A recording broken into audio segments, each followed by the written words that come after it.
అంటే ప్రభుత్వం నడపబడని కొన్ని టెంపుల్స్ కూడా ఉంటాయి ప్రభు, అక్కడ కూడా చేతుల్లో 500 నోటో 200 నోటో ఉంటే ఒక రకమైన రెస్పెక్ట్ ఉంటుంది పూజారి దగ్గర, లేదు ఏమి ఖాళీ చేతులతో ఉంటే ఒక రకమైన రెస్పెక్ట్ ఉంటుంది. ఇదేంటి తేడా? దానికి మనం ఖండిస్తాం ఖచ్చితంగా. నేను వ్యవస్థ నుంచి బయటపడడానికే నేను ఒక స్టేట్మెంట్ ఇచ్చాను long ago.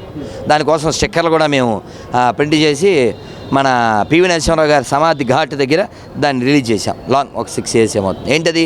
Say no to hundi. Long ago తిరుమలలోనే చెప్పాను నేను. మెయిన్ అదే నా భాషలో. మీరు అలిసిన వారికి ఇవ్వండి, తెలిసిన వారికి, కలిసిన వారికి, బలిసిన వారికి ఇవ్వకండి. ఆల్రెడీ వెంకటేశ్వర దండిగా ఉంది, ఆయనకి ఇవ్వక్కర్ల. మల్లన్నకి ఇవ్వక్కర్ల. మీ ఊళ్ళో చిన్న గుడి ఉంది, అక్కడ ఇవ్వు. మీ ఊళ్ళో ఆవులు పోషించే వాళ్ళు ఉంటారు, వాళ్ళకి ఇవ్వు. రైతులకి ఇవ్వు, విత్తనాలు కొనుక్కుంటాడు. పిల్లలు పుస్తకాలు కొనుక్కోలేరు, వాళ్ళకి ఇవ్వు. అనాథాశ్రమాల్లో ఇవ్వు, వృద్ధాశ్రమాల్లో ఇవ్వు కదా. విద్యార్థులను ఎంకరేజ్ చేయి. ఆర్మీలో పనిచేసే వాళ్ళకి ఇల్లు కట్టుకోవాలి, వాళ్ళకి సహకారం చెయ్యి.